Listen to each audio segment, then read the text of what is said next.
Thank you very much. Greg Abbott. Great job. I'm thrilled to be here in Crosby, Texas, with the incredible members of the International Union of Operating Engineers. I know you will.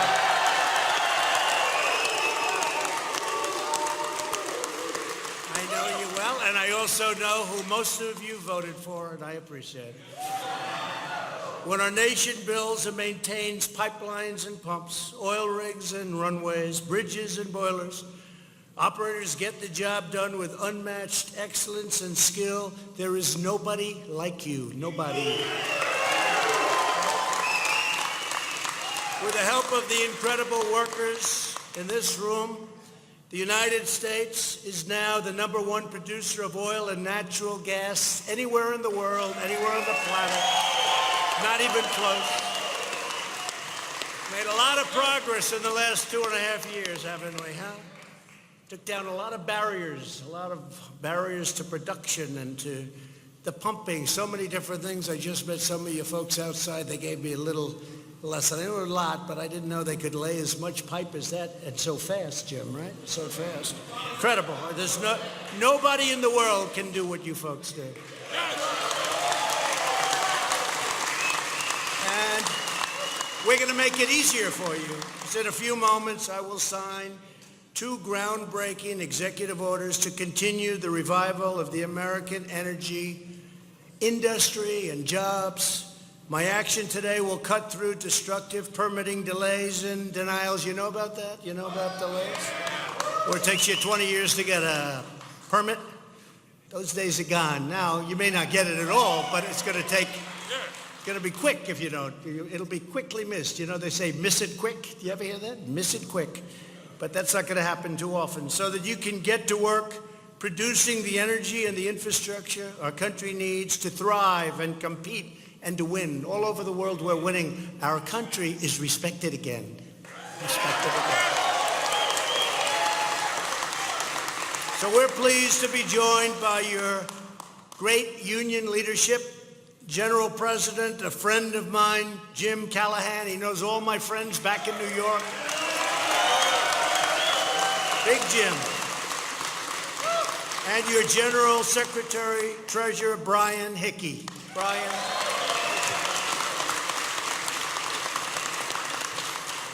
As I've said from day one, American labor will always have a friend in the White House. You know that. I've proven that. Jobs are at an all-time high in the history of our country. Unemployment is at a 51-year low. The unemployment in our country, and we will soon break the all-time record. African American, Asian American, Hispanic American, all-time historic lows. We're doing well. We're doing well. And we're going to keep it going because we believe in 2 fundamental rules: buy American and hire American. Okay? I introduced your great governor, Greg Abbott, and we love Greg. He's been so incredible in so many ways, and my friend, and his friend and my friend, Lieutenant Governor Dan Patrick. What a job he's done. Dan, thank you, Dan. Thank you, Dan. And his son is doing a fantastic job, too. Thank him for me, please. And Texas Attorney General, somebody that wins a lot of lawsuits on your behalf, Ken Paxton. Ken, thank you, Ken. And Deputy Secretary of Energy, Dan Brouillette. Dan, thank you, Dan. Thanks, Dan. Thank you. As well as Representatives Pete Olson, Randy Weber, and Brian Babin. Thank you, fellas. They help a lot, I'll tell you, those 3 guys. Thanks also to Texas Land Commissioner George P. Bush for being here. Where's George? Where is he? Come here, George. This is the only Bush that likes me. This is the only one. Come here, I want to meet you. He's a friend of my son, and he's a great guy. Truly, this is the Bush that got it right.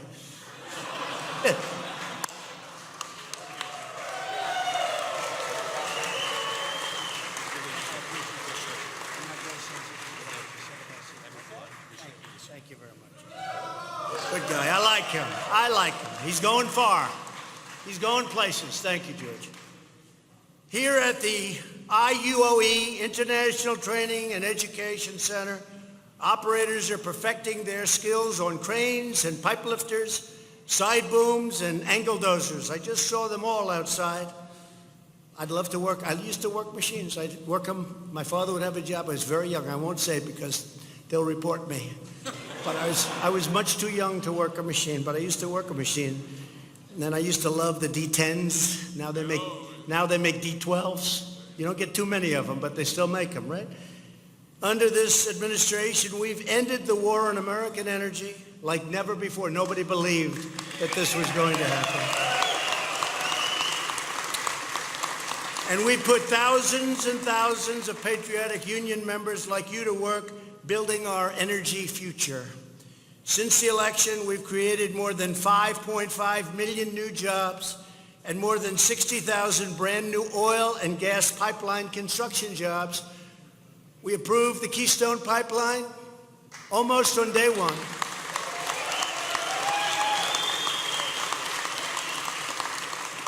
And we got the Dakota Access Pipeline out of a lot of trouble. They had built it, but they had a little problem. They had a river, and they didn't have that permit. I gave it to them.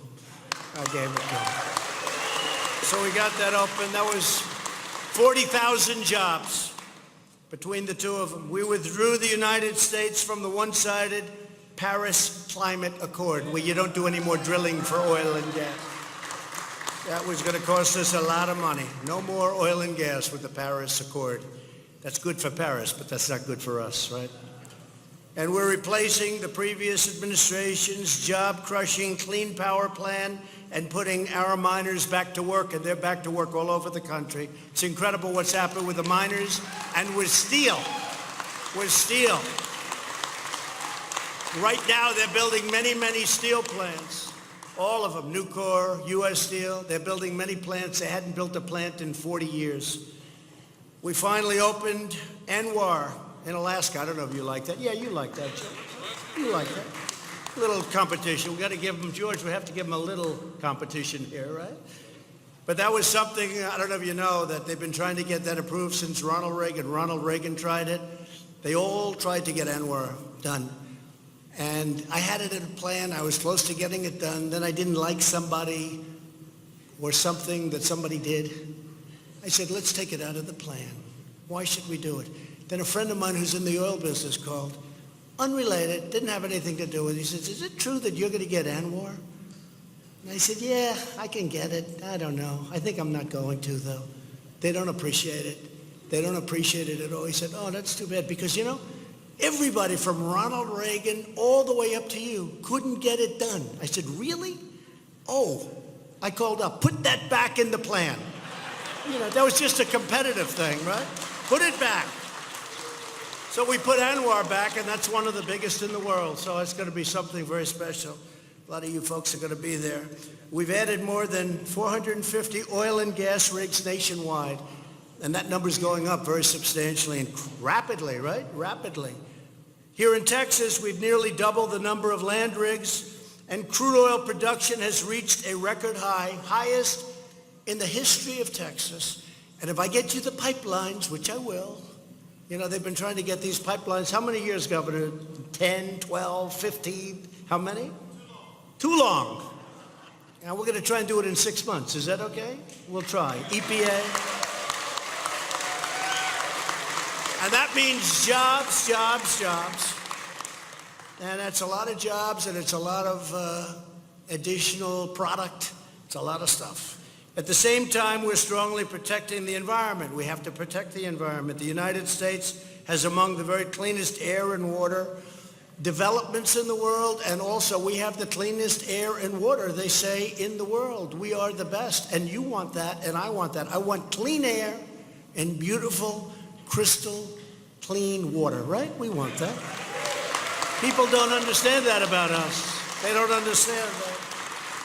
And we also have right now the strongest, by far, economy anywhere in the world. We're the envy of the world. And we're negotiating deals with China, with Mexico, with Canada. And many of them are already negotiated. We have others to go, but we're doing a great job. The trade deals we were being taken advantage of, you would not believe. Yeah, you would believe. You guys understood it. You understood it better than the politicians. You understood it better than the people that used to stand here. But too often, badly needed energy infrastructure is being held back by special interest groups, entrenched bureaucracies, and radical activists. Shocking to hear that, isn't it? So true. For example, this past winter, Americans in New England, great place, paid up to 4 times more than nearby Pennsylvania to heat their homes. And also in New York, they're paying tremendous amounts of money more for energy to heat their homes because New York State blocked a permit to build the Constitution pipeline. It's a pipeline that goes across. And we actually buy a lot of oil from other countries like Russia because we aren't being permitted to build a pipeline through New York State. How about that? Not too good. This obstruction does not just hurt families and workers like you, it undermines our independence and national security. The 2 executive orders that I'll be signing in just a moment will fix this dramatically, accelerating energy infrastructure approvals. So we're going to get these approvals done quickly. We need help with New York. New York is hurting the country because they're not allowing us to get those pipelines through, and that's why they're paying so much for their heating and all of the things that energy and our energy produces. So hopefully they can come on board and get in line with what's happening. They also have a lot of energy under their feet, and they refuse to get it. And people are living up there, not doing well with jobs. It's not a good situation. But it'll change. My first order will speed up the process for approving vital infrastructure on our nation's borders, such as oil pipelines, roads, and railways. It will now take no more than 60 days. That's a vast improvement. And the president, not the bureaucracy, will have sole authority to make the final decision when we get caught up in problems. We'll do what's right. My second order will modernize regulations for LNG export terminals and encourage new infrastructure financing. It will improve access for workers and operators to maintain electrical lines. And finally, it will stop state-level abuse of water quality certifications. They abuse you. When you're nowhere near water, they abuse you. From blocking the construction of vital pipeline projects. As we rebuild our energy infrastructure, and it will be like never before. It's already, look at what's happened over the last 2 years. Now is also the time to train even more. American workers are going to perform their job better and better. Places like this, what a job you've done here, Jim. I just met your people. What a job you've done. What a job. Incredible. And you know what else? I just met them. They also love what they do. If I say I'll trade places, you could have a beautiful apartment on Fifth Avenue, and I can work teaching pipelines or helping. You know what? They would not switch with me, would they? And as far as the White House is concerned, they definitely wouldn't switch. The apartment may be close, but the White House, I don't know. But we're having a good time. We're doing better. The country's never done like it's doing right now. Never had an economy like it. It's never done.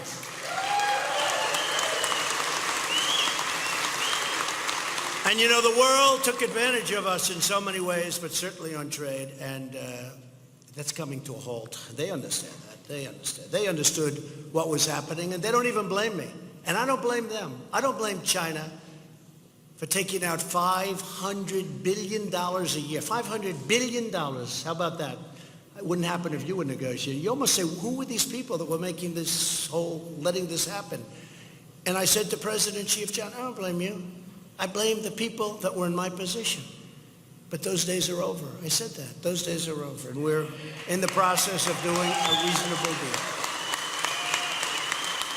But this is all why we launched the Pledge to American Workers, and our partners have committed to providing more than 6.7 million training and enhanced career opportunities to their American workforce. We've done an incredible job. My daughter Ivanka, she worked so hard on it. Walmart and all of the big companies have just stepped up, and they're doing an incredible job hiring people. So I'm proud to announce that the International Union of Operating Engineers signed the pledge today and committed to train almost 550,000 Americans for the jobs of tomorrow.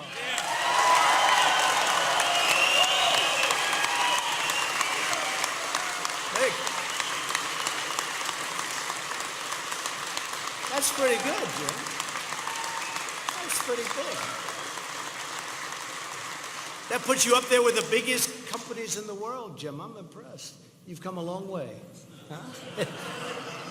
With us today is Brandon Cooper from the Operating Engineers Local 3. Brandon, come on up. He lost his job a few years ago and came here to learn about pipeline construction. Brandon, where's Brandon? Where's Brandon? Come here, Brandon. Say a few words, Brandon. Maybe you'll be a politician. Who knows?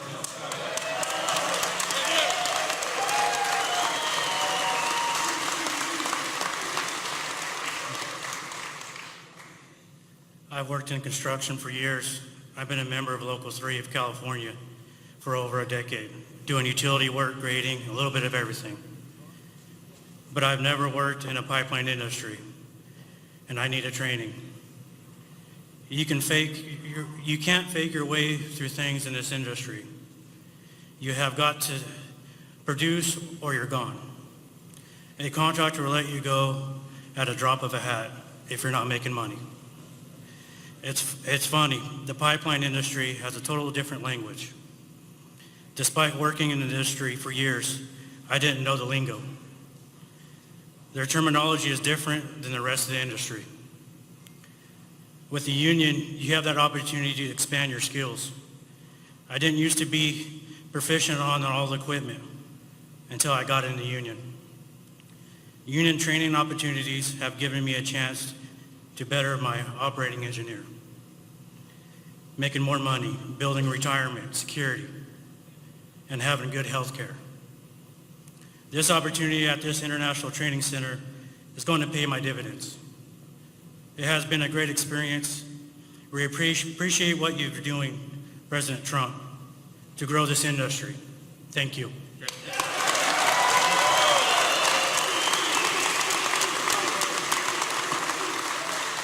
Good job.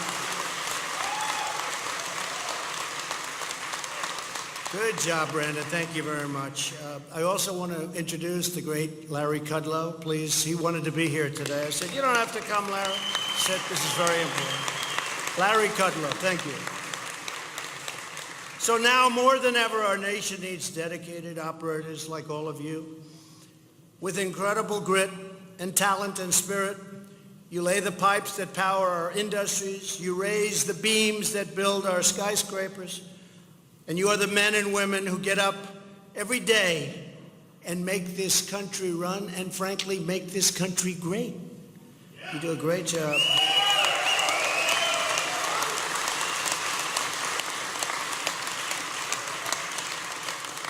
And what you understand better than anyone is you take pride in your work, and our nation will always take pride in you. We have great respect for the work you do, believe me. To all of the talented operating engineers, thank you for inviting me here today. Very special. I know so many in this world, as Jim learned in the plane. He got to be on Air Force One today. He was very proud.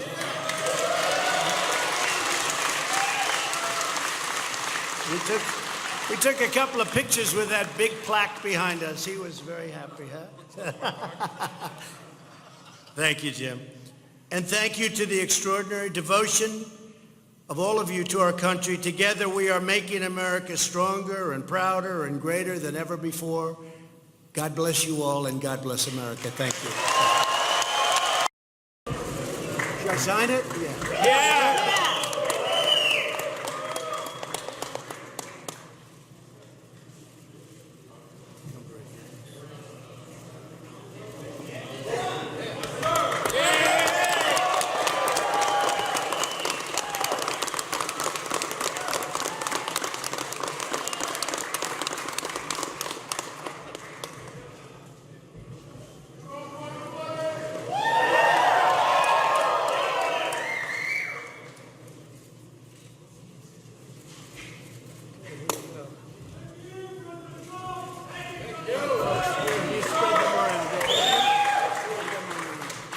everybody.